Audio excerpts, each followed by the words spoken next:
Some did it out of curiosity, some out of scorn. Fatima Firen, her name alone stirred emotions. Not because she came from a noble family, nor because she was known for piety or generosity. But because her surname, Firen, was a burden she carried like a chain, a name that reminded everyone of cruelty, arrogance, and rebellion against truth. It wasn't her fault. Her father had given it to her in pride, naming her after a lineage he believed symbolized power and resistance. But to Fatima, it was a reminder of everything she wanted to run away from. She lived in Cairo, not far from the Nile. Her home, once lavish, had grown cold and quiet. Her father was a businessman who'd built his empire through bribery and fear. Her mother had died when Fatima was young, leaving behind only soft memories, her voice reciting Quran at night, the scent of rosewater, and the warmth of a hand that used to brush Fatima's hair gently while whispering, "You are Allah's gift, not your father's shadow." But the years that followed were harsh. Fatima grew up witnessing deceit, hearing lies praised as cleverness, and watching her heart turn stone-like under the weight of guilt and confusion. The only time she felt peace was in her teenage years, when she would secretly pray Fajr on the rooftop, feeling the wind against her face and pretending her whispers were not unheard. But that peace was stolen, too. One night, her father saw her praying and shouted, "Is this the weakness your mother taught you?" The next day, the prayer mat was gone.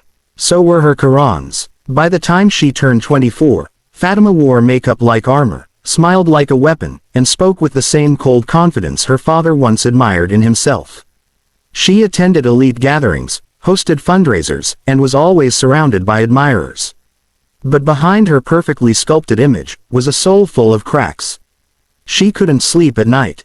The dreams had returned, visions of drowning, of being chased by shadows, of hearing the adhan echoing from all sides but being unable to respond. Her heart was restless, and no amount of luxury silenced the ache inside. Then one evening, something changed. She was driving back from a gala, her driver silent as usual. The traffic was bad, and the Cairo sky was painted with the deep orange of a setting sun. As they passed a small masjid on the side of the road, the adhan from Maghrib filled the air. Her driver, an old man with gentle eyes, whispered, "Permission to stop for prayer, madam." She hesitated. "You can go, I'll wait." He parked, got out, and walked toward the masjid slowly. And there she sat, behind the tinted glass, watching the people rush toward prayer. Poor men in dusty clothes, women in worn-out abayas, children with dirt on their hands but light in their eyes. She felt it, something deep and raw, a longing, a memory, a pain. She stepped out, without knowing why. She walked to the mosque wall and sat down on the outer steps. Her heels clicked against the stone. Her heart pounded. She didn't enter. She just sat there, and cried. It started with a few tears.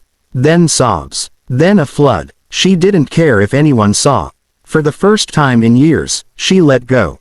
And in that surrender, she found herself whispering, "Ya Allah, help me. I don't know how to come back, but I miss you." That night was the beginning.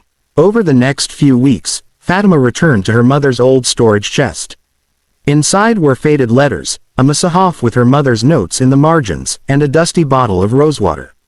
She began reading again, slowly, haltingly. She prayed Fajr, crying into the prayer mat. She avoided parties. She ignored the invitations. The whispers turned to rumors. "Fatima Firen is losing it," they said. "She's becoming religious," they mocked.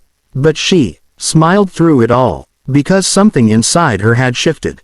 The cold was melting. Her heart, once wrapped in ice, now bloomed with warmth and humility.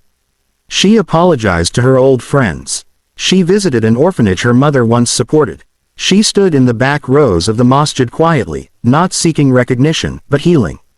One night, in sujud, she whispered again, "Ya Allah, I've wasted so much time.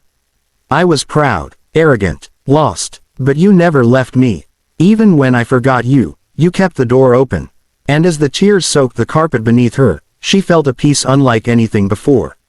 Not from money, not from status, but from surrender. Fatima began wearing the hijab. Not out of fear, but out of love. She didn't rush anything. Her change was gradual, sincere. She didn't preach. She simply lived, authentically, spiritually, softly. Years later, when someone asked her why she turned back, She smiled and said, because he called me.